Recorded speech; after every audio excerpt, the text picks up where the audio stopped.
todo o esforço por superar a colonização, ele é um processo de busca do bem viver, né?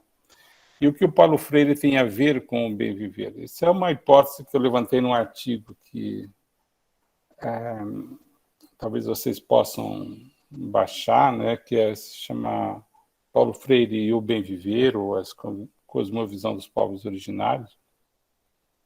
Ali eu levanto a hipótese de que o que Paulo Freire tem de potente na sua prática educacional, sua proposta, seus propósitos de educação, ele tem de potente que é todo o esforço de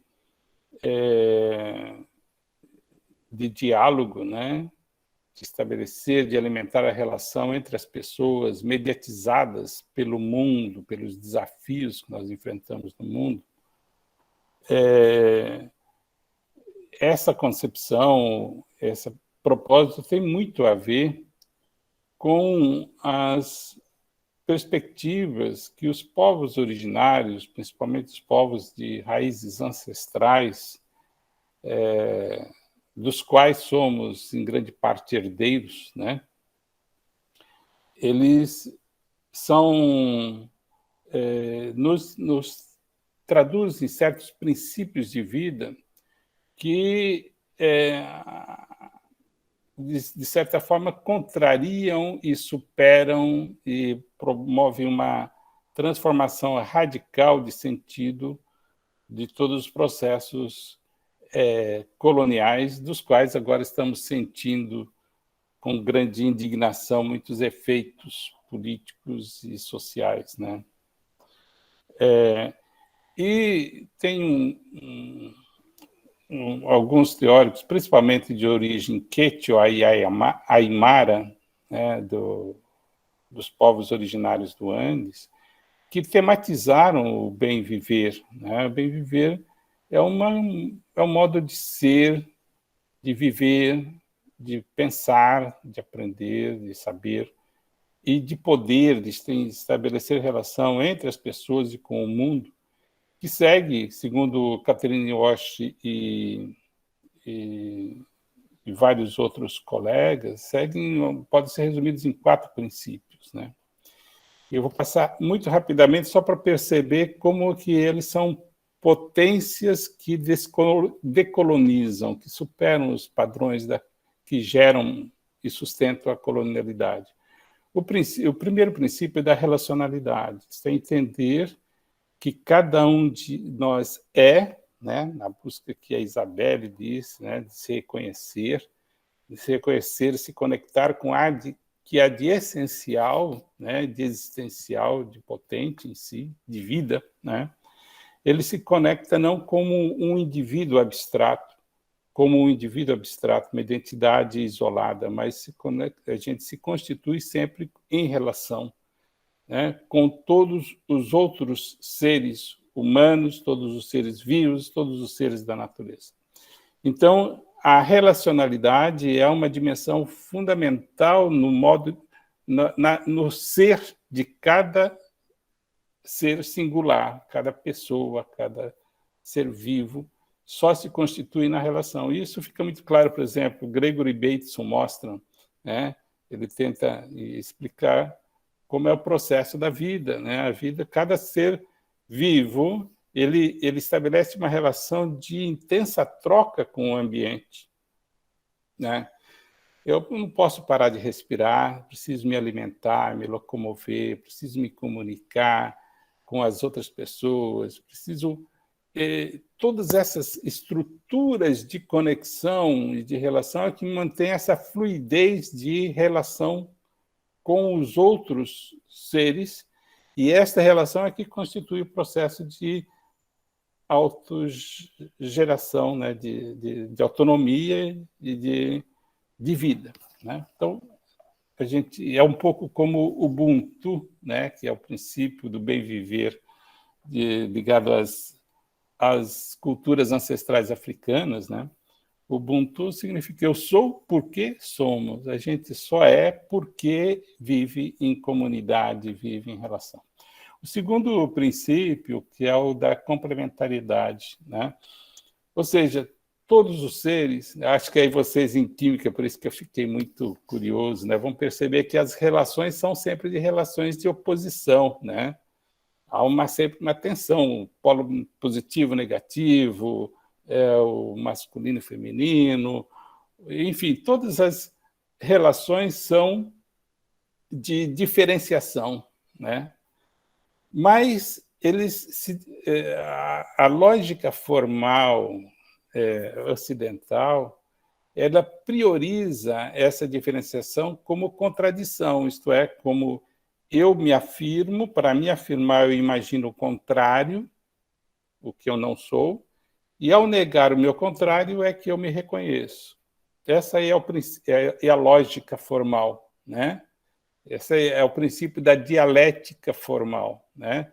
Para configurar a identidade, eu preciso imaginar o oposto, a negatividade, o não eu, e negar o não eu para que eu possa me reconhecer, reconectar. Essa lógica é uma lógica, eu diria, perversa, porque ela induz ao isolamento, à subalternização, à negação do outro.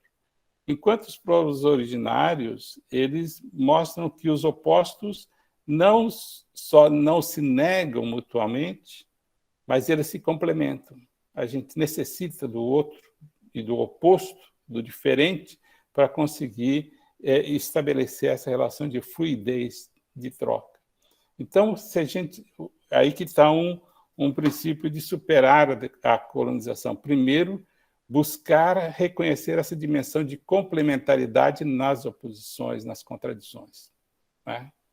É um pouco como a filosofia budista nos coloca, né? Que para mim é desconcertante, sempre muito desconcertante, quando diz eu tenho que agradecer aqueles que me agridem, né?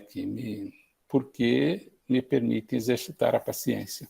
Isto é porque permite reconhecer o que há de mais essencial em mim e superar as limitações.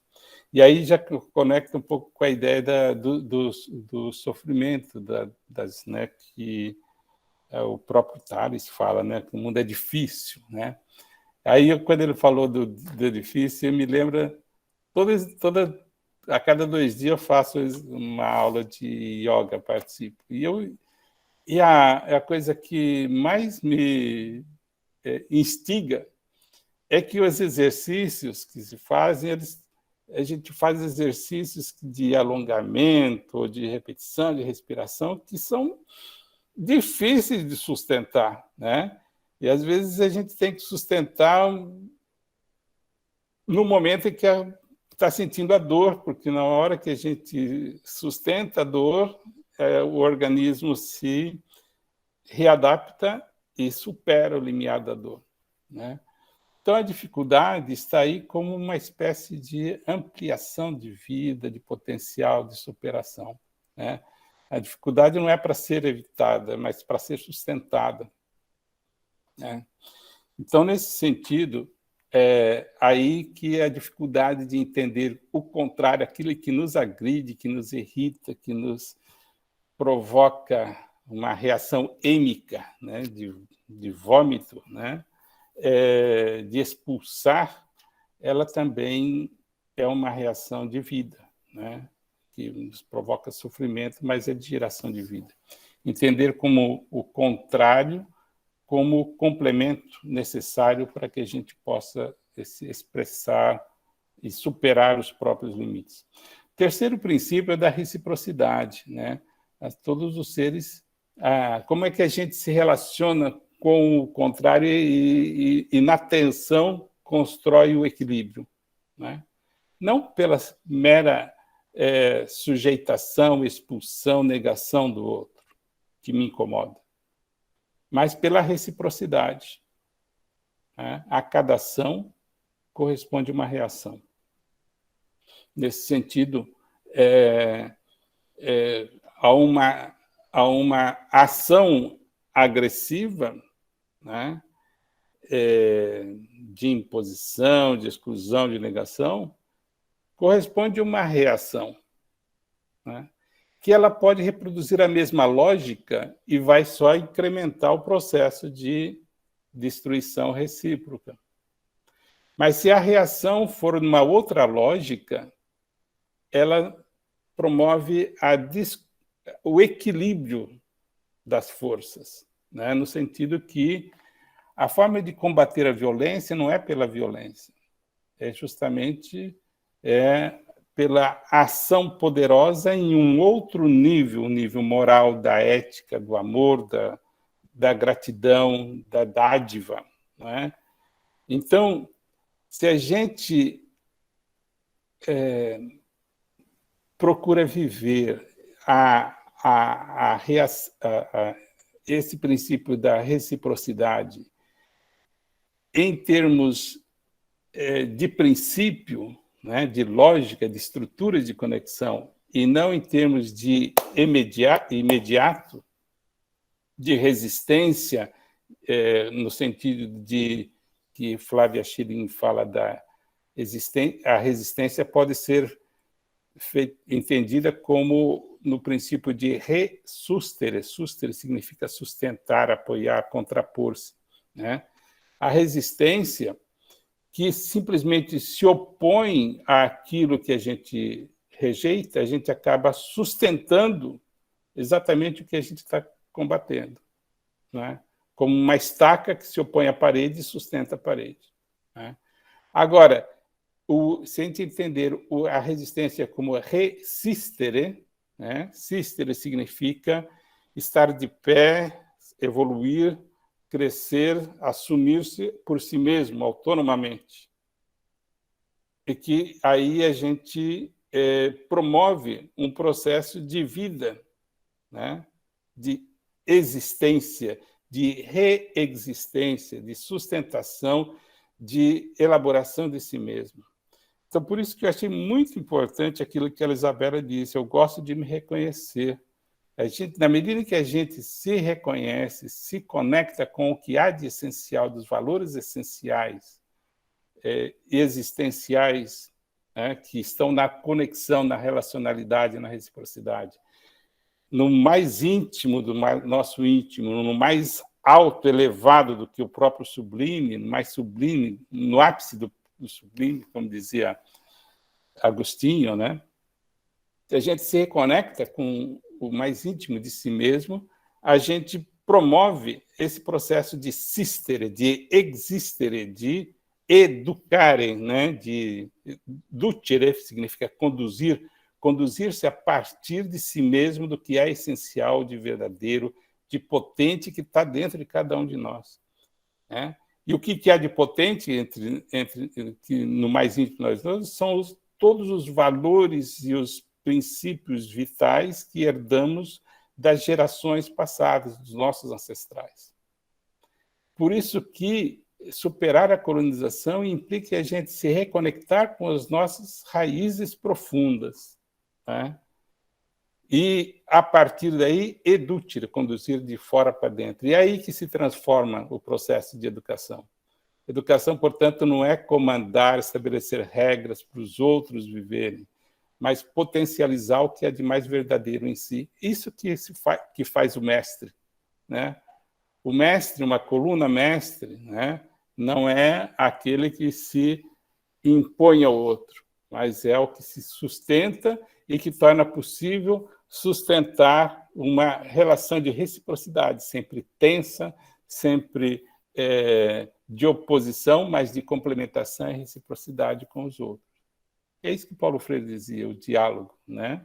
Diálogo entre as pessoas, sustentar o diálogo com os diferentes e expressar as nossas diferenças que nos permitem entender quais são os desafios, as contradições que nós devemos entender e superar juntos, é que promove esse processo de resistência, de ressurgimento, de educação de dentro para fora. Por isso é tão essencial a gente se reconhecer quanto conviver com as outras pessoas. Mas aí tem o quarto princípio, que é fundamental, que vai se ligar a uma outra pergunta, que não sei que ficou nesse bloco, mas a questão da natureza, né? Entender as ciências naturais numa outra perspectiva não colonial, né? Entender que cada ser singular, que cada um de nós e cada ser vivo age, vive, interage, né, segundo lógicas que regem todo o universo, todo o sistema. Talvez vocês aí da química vão conseguir me dar muito mais exemplos, como os princípios de conexão, de relação dos elementos infraatômicos, né, eles se configuram em processos com lógicas da própria vida de todos os seres e de todo o universo, né? Como o macrocosmo, de certa forma, tem as mesmas princípios de conexão e de vitalidade que o microcosmo e que as nossas relações no nível do humano, dos seres vivos, dos seres que na cultura ocidental separa os animais dos minerais, dos humanos, etc., quando na realidade se conectam porque vive segundo lógicas, estruturas de conexão. E, repito, estruturas de conexão para Bateson é traduzido como mind, espírito, né? Mente. Né? Portanto, essa é a dimensão espiritual que hoje está sendo recuperada, vindo muito mais explícitas. Quais são as estruturas de conexão que nos mantém vivos em relação, tanto na nossa potencialidade pessoal, singular, eu diria, quanto na nossa potencialidade coletiva, interativa, social, cultural, por que não espiritual, metafísica, né?